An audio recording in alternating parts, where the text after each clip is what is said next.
पूस की रात। यह कहानी हल्कू नाम का व्यक्ति और उसकी पत्नी मुन्नी की कहानी है। हल्कू और उसकी पत्नी मुन्नी दोनों ही एक गरीब किसान थे। गरीबी के कारण उनके ऊपर बहुत से कर्ज थे। ऐसे ही एक कर्जदार कर्ज लेने के लिए हल्कू के घर आया। उसका नाम सहना था। कर्जदार को देखकर हल्कू अपनी पत्नी से कहता है कि लाओ, जो पैसे रखे हैं इसे दे दूं, इससे गला तो छूटे। उसकी पत्नी पीछे झाड़ू लगा रही थी। फिर वह झाड़ू लगाते हुए बोली कि 3 ही रुपए है, उसे दे दोगे तो फिर कंबल कहाँ से लाओगे? यह पूस मांग की रात है, खेत में ठंड से कैसे अपने आप को बचाओगे?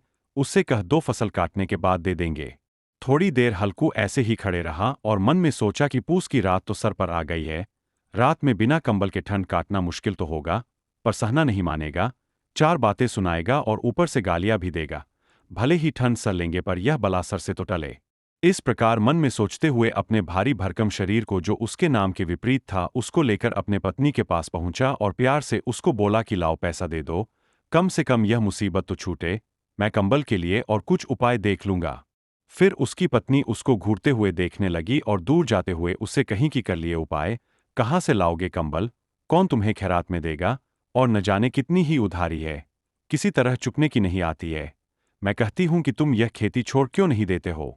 दिन भर मजदूरों की तरह मर मर कर काम करो और फसल आने के बाद उस फसल को उधारी चुकाने के लिए दे दो। ऐसी भी खेती क्या खेती? मैं अपना रुपए नहीं दूंगी। हल्कू उदास होकर बोला, तो क्या मैं गाली खाऊं? मुन्नी ने तड़प कर कहा, गाली क्यों देगा, उसका ही राज है क्या? मगर यह कहने के साथ उसकी तनी हुई भौहें ढीली पड़ गई, क्योंकि हल्कू के बातों में कठोर सत्य था। फिर मुन्नी पैसा लेकर आई और हल्कू के हाथों में दे दी। फिर बोली कि तुम अब यह खेती छोड़ दो।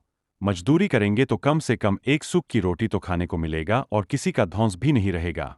हल्कू ने रुपए लिए और बाहर सहना को देने के लिए निकला, मानो अपना दिल निकाल कर देने जा रहा हो, क्योंकि उसने मजदूरी कर कंबल के लिए बड़ी मुश्किल से 3 रुपए इकट्ठा किए थे, जो आज उसके हाथ से निकल जा रहे थे। जैसे जैसे वह कदम बढ़ा रहा था, उसका मस्तक गरीबी के भार से दबा जा रहा था। अब इधर ठंडी रात में हल्कू अपनी खेत की रखवारी करने के लिए खेत में आ गया। पूस की अंधेरी रात थी। आकाश में तारे को देखकर ऐसा प्रतीत हो रहा था मानो कि वह ठंड से ठिठुर रहे हैं। हल्कू अपने खेत में पुराने साल को ओरे ठंड से ठिठुर रहा था। उसके खाट के नीचे उसका कुत्ता जबरा अपने पेट पर अपना सिर रखकर ठंड से कूकू कर रहा था। दोनों को नींद नहीं आ रही थी। तब हल्कू अपने सर को अपने पैरों से चिपका कर बैठा और जबरा से बोला कि क्यों जबरा, ठंड लग रही है क्या? फिर जबरा को कहता है, कहा था ना कि घर में लेटे रहो, यहाँ क्यों आए? अब खाओ, ठंड में क्या ही कर सकता हूँ।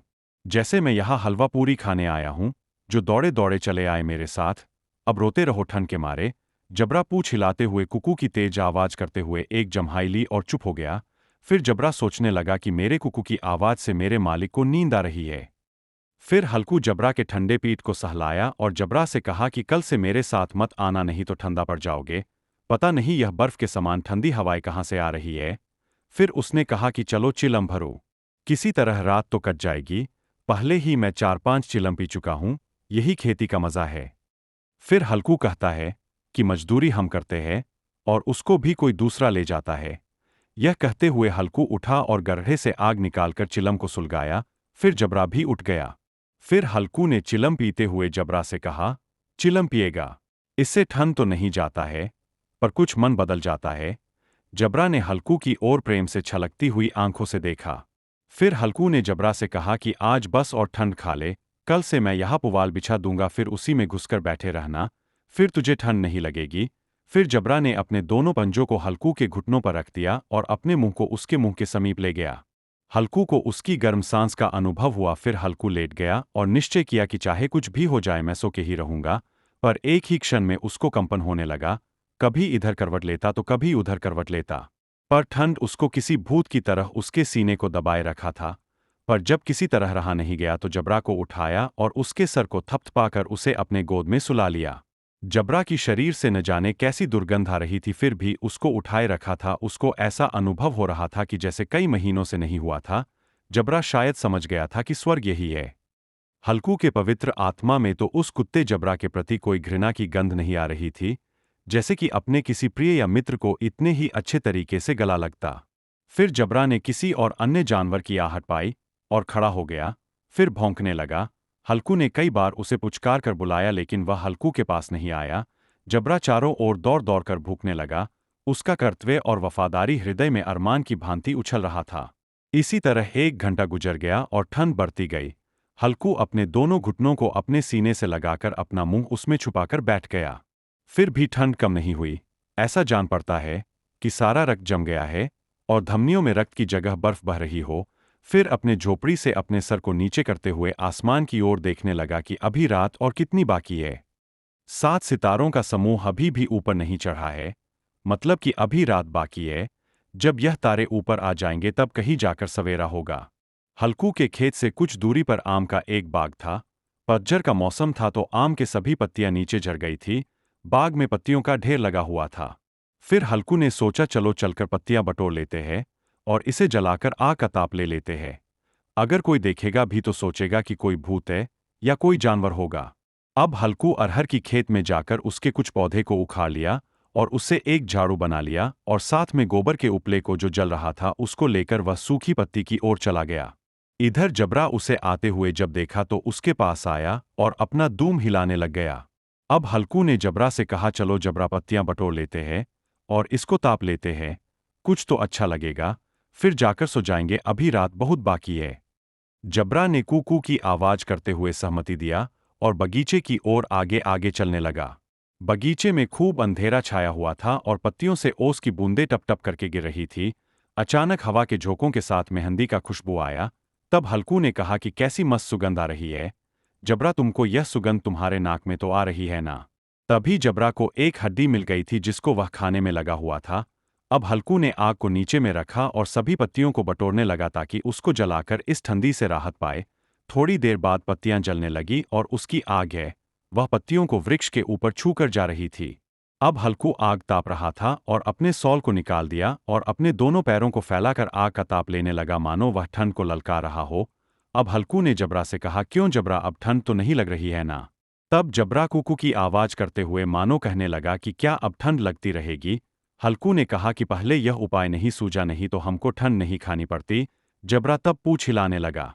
हल्कू जबरा से कहने लगा कि चलो आओ इस आग को पार करके देखते हैं कौन इसे पार कर पाएगा, और अगर तुमको चोट लग गई तो दवा भी नहीं लगेगी, याद रखना।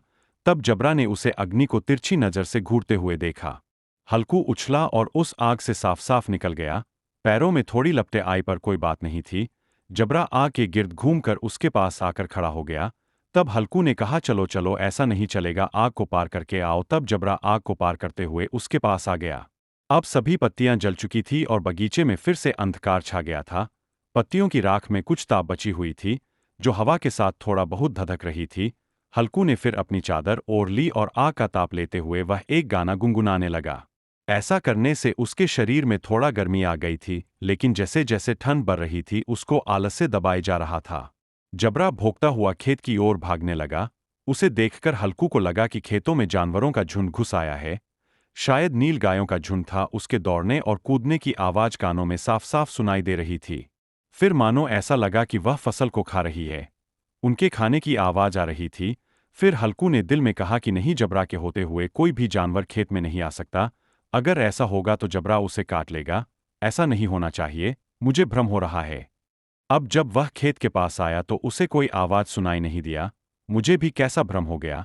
फिर उसने जबरा को आवाज लगाई। जबरा उसकी बातों को नहीं सुना और भौंकता रहा और पास में भी नहीं आया। फिर खेतों से फसल खाने की आवाज आई। वह अपने आप को धोखा नहीं दे सका। उसे अपने जगह से हिलना जहर के समान लग रहा था। इस ठंड के मौसम में खेतों में जाना और जानवरों के पीछे दौड़ना उसको असहाय लग रहा था। वह अपनी जगह से भी नहीं हिला। हल्कू ने लिहा लिहा लिहा की आवाज लगाई। फिर झबरा और जोर से भौंकने लगा। जानवर फसल को खा रहे थे। कितनी अच्छी खेती है, पर ये दुष्ट जानवर सभी फसलों का सर्वनाश कर रहे हैं। हल्कू पक्का इरादा करके उठा, पर ठंडी हवा का झोंका पाते हुए मानो कि बिच्छू का डंक लग गया हो। यह एहसास पाते हुए वह बुझते हुए राख के पास आकर वापस बैठ गया और राख को कुरेद कर अपनी ठंडी काया को ताप देने लगा। इधर नील गाय फसलों को खाए जा रही थी। जबरा भूखे जा रहा था, पर हल्कू अपने जगह से नहीं उठा और वहीं सो गया। जब हल्कू का नींद खुला तो चारों ओर सूर्य की प्रकाश फैल चुका था और मुन्नी आकर कहने लगी कि तुम सोते ही रहो, और उधर जानवरों ने सभी फसलों का सफाया कर दिया है। फिर हल्कू ने बहाना बनाते हुए कहा कि तुमको अपनी खेत की पड़ी है। और यहां मैं मरते मरते बचा। तुमको पता है कि मेरे पेट में कितना दर्द हो रहा था, यह मैं ही जान सकता हूं। फिर दोनों ने खेत के चारों ओर देखा कि पूरा फसल रौंदा हुआ था और जबरा पेड़ के पार पर चित लेटा हुआ था, मानो कि उसमें कोई प्राण ही ना हो। दोनों खेत की दशा देख रहे थे। मुन्नी के चेहरे पर उदासी छाई हुई थी, पर हल्कू बहुत प्रसन्न था। फिर मुन्नी ने कहा कि अब माल गुजारी करके ही लोगों का कर चुकाना पड़ेगा। हल्कू ने प्रसन्न होकर कहा कि अब ठंड में यहां आकर खेत की रखवाली और यहां सोना तो नहीं पड़ेगा।